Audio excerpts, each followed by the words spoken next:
पाकिस्तान एक ऐसा मुल्क है जो कि दुश्मनों में घिरा हुआ है, बहुत अरसे से भुगत रहे हैं। पाकिस्तान में इतना बड़ा अंदरूनी खलफशार इंतशार मौजूद हो और वो उससे फायदा न उठाना चाहे, ये हो ही नहीं सकता।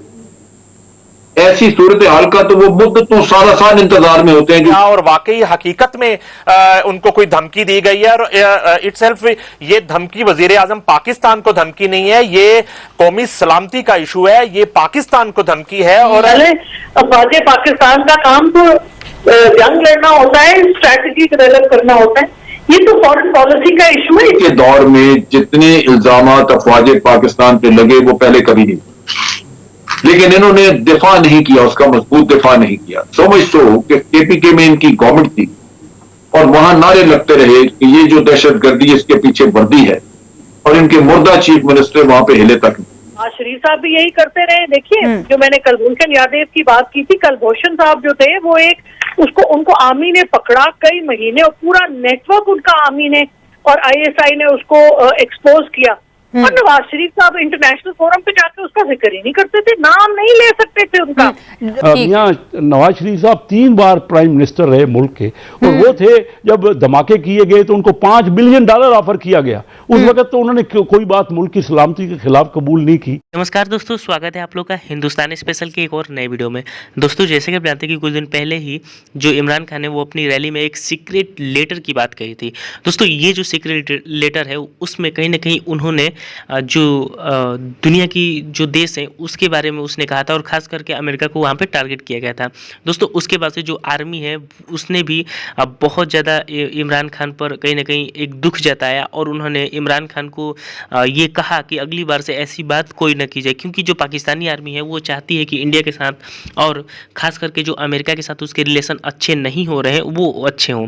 क्योंकि जिस प्रकार से अमेरिका जो इमरान खान है उसने बयान दिया है, उसकी वजह से जो अमेरिका है वो बहुत ज़्यादा नाखुश है, और उसका प्रभाव पाकिस्तान पर साफ देखने को मिल रहा है, और इसीलिए जो आर्मी है वो चाहती है, लेकिन इमरान खान जो है वो ये नहीं चाहता।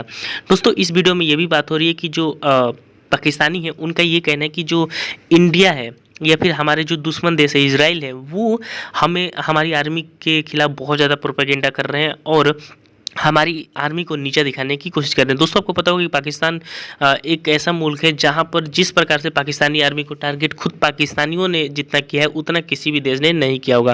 दोस्तों, आपको पता होगा कि जिस तरीके से नवाज शरीफ ने भी पाकिस्तानी आर्मी के बारे में क्या क्या नहीं बोला है वो तो आपने देखा ही होगा कुछ साल पहले, लेकिन आज वही गुणगान गा रहा है। तो चलिए वीडियो में आगे बढ़ते हैं, देखते हैं कि पाकिस्तानी मीडिया और इन सब चीज़ों पर क्या बात कर रही है। वजीर आजम साहब ने अपने अमर बिल मारूफ जलसे में जिसका तस्करा किया, जो एक पर्चा लहराया, और पर्चा लहराने के बाद फिर उसके बाद वज़रा वफाकी वज़रा असद उमर साहब और फवाद चौधरी साहब वो सामने आए, उन्होंने इसके ऊपर बात की, और फिर ऑपोजिशन की तरफ से स्पेशली मुस्लिम लीग नून की तरफ से भी अब ये मुतालबा सामने आ रहा है कि जी लेकर आए, इसको असेंबली में लेकर आए, सामने लेकर आए, वरना फिर माफी मांगे। तो फिर हुकूमत कोई गलती तो नहीं कर बैठी है सर ये पर्चा लहरा कर? अभी तक की सूरत हाल तो यही लग रही है, और मैं समझता हूं कि ताखीर भी काफी कर दी। अगर इस खत का हकीकत से ताल्लुक है और ये कतरी खत नहीं है, तो 25 फरवरी तारीख बताई जा रही है इस खत के मौसूल होने की। और पहले ये कहा गया कि शाह महमूद कुरैशी साहब ने ये खत प्राइम मिनिस्टर साहब को दिया।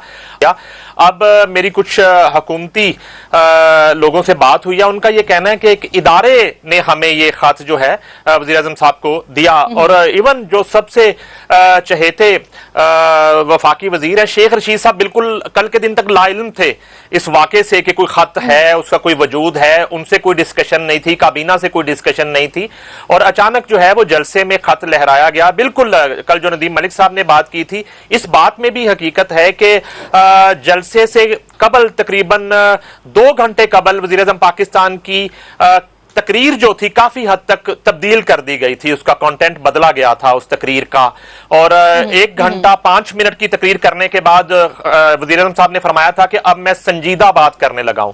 तो कहने का मकसद है कि लग यही रहा है कि हुकूमत इस खत की अनाउंसमेंट करने के बाद अब इसको साबित करना, और जो इल्जाम लगाया है उन्होंने लंदन में बैठे हुए मुस्लिम लीग नून के एक रहनुमा के ऊपर, और इस अदम एतमाद का जो एक प्रोसेस होने जा रहा है, अगले 6 दिन बाकी रह गए हैं।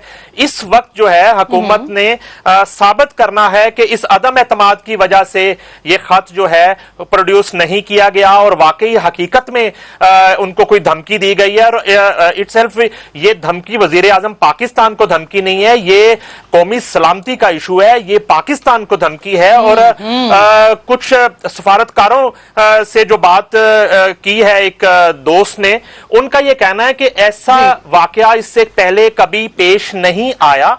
अगर इस तरह की कोई सूरत हाल बनती है, सबसे पहले जो है वो पाकिस्तान उस कंट्री के सफीर को तलब करता है और उससे बुला के उस इशू पे बात करता है। हुकूमत पाकिस्तान को धमकी, यानी कि पाकिस्तान को धमकी, और अगर ऐसी कोई धमकी और उसमें इन्वॉल्वमेंट जिसका नाम लिया जा रहा है सर-ए-फ़हरिस्त मियां मोहम्मद नवाज शरीफ साहब का, तो एहतशाम अगर ऐसे कुछ सबूत, ऐसा कुछ मैटर, ऐसा कुछ लेटर मौजूद है हुकूमत के पास, तो 25 तारीख से लेकर आज तारीख हो गई है 29, जब तक में हुकूमत इस मामले को अदालत में नहीं लेकर जाती, सबसे ISPR जो है वो वादे करे ना कि क्या ऐसे खदशात हैं और क्या बात है जो सामने आए हमारे, और फिर तो कोई कमेंट कर। ये तो सिर्फ अपनी हुकूमत को बचाने के लिए ये इस किस्म की प्रेस कॉन्फ्रेंसें हो रही हैं। मियां नवाज शरीफ साहब 3 बार प्राइम मिनिस्टर रहे मुल्क के, और वो थे जब धमाके किए गए तो उनको $5 बिलियन ऑफर किया गया। उस वक्त तो उन्होंने कोई बात मुल्क की सलामती के खिलाफ कबूल नहीं की। आज किस तरह इतने जिम्मेदार, इतने सबसे पॉपुलर शख्सियत जो पाकिस्तान की है 22 करोड़ में, और जो स्टेट्समैन है और जो मुसलसल पिछले 30-35 साल से वो इख्तिदार में आ रहे हैं, तो किस तरह उनके खिलाफ इस किस्म का संगीन इल्जाम लगा दिया गया है। क्या कोई भी ठीक है कैसी साहब ये तसव्वुर कर सकता है? ठीक है डॉक्टर ज़रका, हुकूमत ये सामने क्यों नहीं लाना चाहती? अगर ये इतना सेंसिटिव मामला है और डेफिनेटली पाकिस्तान के मुस्तकबिल, पाकिस्तानियों ने आगे जाके किसको चुनना है, अगर वाकई में ऐसा है जैसा आप लोग बता रहे हैं, तो फिर तो ये बड़ी तशवीशनाक बात है और पाकिस्तानियों का हक है कि उनको मालूम होना चाहिए कि कौन से लोग हैं जो बैरूनी कुव्वतों के आला-कार बन रहे हैं। जी बिस्मिल्लाहिर्रहमानिर्रहीम, बहुत शुक्रिया। मैं इनकी बातें सुन रही थी, मुझे बहुत इंटरेस्टिंग लगा जो इन्होंने कहा कि अफवाज पाकिस्तान को कहें। देखिए ये शायद कह रहे हैं कि बहुत सालों से सियासत में हैं और नवाज शरीफ साहब इनके लीडर हैं, तो मेरा ख्याल है अफवाज पाकिस्तान का काम तो जंग लड़ना होता है, स्ट्रैटेजी डेवलप करना होता है। ये तो फॉरेन पॉलिसी का इशू है, इस पर सारे नेशनल सिक्योरिटी और मुल्क की जो हुकूमत होती है, foreign policy, ministry of foreign affairs, आपकी नेशनल सिक्योरिटी और आपकी फौज भी बीच में होगी और आपके सारे जो भी अहलकार हैं वो सारे बीच में इन्वॉल्व होते हैं। और लेकिन कुलभूषण यादव, शायद इनको याद हो कि प्राइम मिनिस्टर नवाज शरीफ साहब ने बारहा सब कुछ फौज के करने के बावजूद, उनको पकड़ने के बावजूद, उन्होंने कभी उसका नाम नहीं लिया इंटरनेशनल फोरम से। तो ये सही नवाज शरीफ साहब की बात। उनके कंपैरिजन में प्राइम मिनिस्टर इमरान खान ने अवाम को कॉन्फिडेंस में लिया है, क्योंकि देखिए आलमी साजिशें होती रहती हैं। भुट्टो साहब की जो उनको हैंग किया गया था और जिस तरह से लियाकत अली खान साहब की असैसिनेशन हुई थी, ये सब चीजें आलमी साजिशें होती हैं। और उस वक्त तो सारे ताने बाने भी मिल रहे। और नवाज शरीफ साहब का तो सबको पता है, हमदुल्ला जो मुहिब थे अफगानिस्तान के, जो पाकिस्तान को, जिन्होंने पाकिस्तान के बारे में ये कहा था कि पाकिस्तान एक बहुत ही गंदे उन्होंने अल्फाज इस्तेमाल किए थे, वो नवाज शरीफ साहब को मिले। और उसके अलावा इजराइल के लोग उनको मिले। ये तो बड़ी पब्लिक बातें हैं, टेलीविजन पे, सोशल मीडिया पे, सब जगह मौजूद है। और नवाज शरीफ साहब इंग्लैंड में बैठ के कुछ कर रहे हैं, सबको पता है। पाकिस्तान एक ऐसा मुल्क है जो कि दुश्मनों में घिरा हुआ है, बहुत अरसे से भुगत रहे हैं। टेररिज्म भी बड़ा करवाया हमारे दुश्मनों ने, सब कुछ हुआ। और ये मैं मान नहीं सकता कि जो दुश्मन नजरी आपका दुश्मन हो और उसको हमायत हासिल हो बड़े सुपर पावर्स की, और ऊपर से उसके साथ उनके मफादात भी हों, तो पाकिस्तान में इतना बड़ा अंदरूनी खलफशार इंतशार मौजूद हो और वो उससे फायदा न उठाना चाहे, ये हो ही नहीं सकता। ऐसी सूरत हाल का तो वो मुद्दतों साल इंतजार में होते हैं, क्योंकि ऐसी सिचुएशन बने और फिर वो जल्दी पे डालें और इसका वो फायदा उठाएं। तो ये आज हमारी कोता नजरी हमारे सियासतदानों की, बिल्कुल आप कह लीजिए कि नफ्सा नफ्सी और हवस इक़्तिदार की, उसने दुश्मनों को बड़ा खुला मौका मुहैया किया कि वो खुल के खेले यहां। तो ये तो सूरत हाल है। अब ये है कि ऑपोजिशन हो तो वो भी पाकिस्तानी है, जो लोग हुकूमत में है वो भी पाकिस्तानी है, और पाकिस्तानियों का ही अदारा है आपकी एस्टेब्लिशमेंट, आपकी आर्मी। तो वो किसी भी शक्ल में वो अपने आप को कंप्रोमाइज नहीं करना चाहते कि वो नजर आए कि वो इसके साथ नहीं है, इसके साथ। जहां तक साजिश का ताल्लुक है उसमें हुकूमत ने लीड लेनी। जैसे मैंने कहा कि आप अगर आर्म फोर्सेस के साथ शेयर करते हैं ये चीज, तो आपको कोई मशवरा देंगे, आपने शेयर किया, लेकिन फोरम आपके पास मौजूद है जहां पूरी एक आप कह लीजिए कि एक सिस्टमेटिकली प्रोसीजर फॉलो करके आप ऑफिशियली उनसे रिस्पॉन्स वसूल कर सकते। वो था आपके नेशनल सिक्योरिटी कमेटी, लेकिन वो नहीं किया।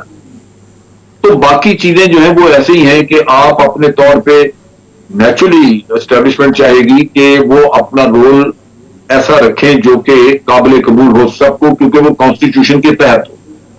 कॉन्स्टिट्यूशन से हटके हुआ तो कोई ना कोई उसको उछालेगा, और ये पहले भी बहुत हो चुका। पीटीआई की गवर्नमेंट से मुझे एक शिकायत रही, वो ये कि इनके दौर में जितने इल्जामात अफवाज पाकिस्तान पे लगे वो पहले कभी नहीं, लेकिन इन्होंने दिफा नहीं किया, उसका मजबूत दिफा नहीं किया। समझ सो कि केपीके में इनकी गवर्नमेंट थी और वहां नारे लगते रहे कि ये जो दहशतगर्दी इसके पीछे वर्दी है, और इनके मुर्दा चीफ मिनिस्टर वहां पे हिले तक नहीं। क्या जरूरत नहीं थी कि ये उन्हीं की जगहों पे जाके जलसे करते और उनको बेतौकीर करते, कहते ये हमारी जनरल साहब, अभी भी जो फौज के खिलाफ सोशल मीडिया पे मुहिम शुरू हुई है, इस पे भी वफाकी हुकूमत की ये डोमेन थी एक्शन लेना। उन लोगों के खिलाफ एक्शन लेते ही ये तो वजातें देते रहे, इन्होंने एक्शन नहीं लिया उन लोगों के खिलाफ जिन्होंने मुहिम चलाई है। मैं आपको अर्ज करूं, जितना सोशल मीडिया PMLN का उसने जितना डैमेज किया है इस मुल्क को, मेरा नहीं ख्याल कि किसी और चीज ने किया है। जो परसेप्शन बन जाती है वो आप सफाई उसकी जाके जहां मर्जी पेश करते हैं, उसको ठीक करना बड़ा मुश्किल हो जाता है। आपने सोशल मीडिया पे अपनी अफवाज को बैकफुट पे डाला, इतना ज्यादा इन्होंने काम किया, इतनी ज्यादा घनौने इल्जामात और चीजें लगाई जो आज हमारे मुंह पे इंडिया से मारी जाती सोशल मीडिया के।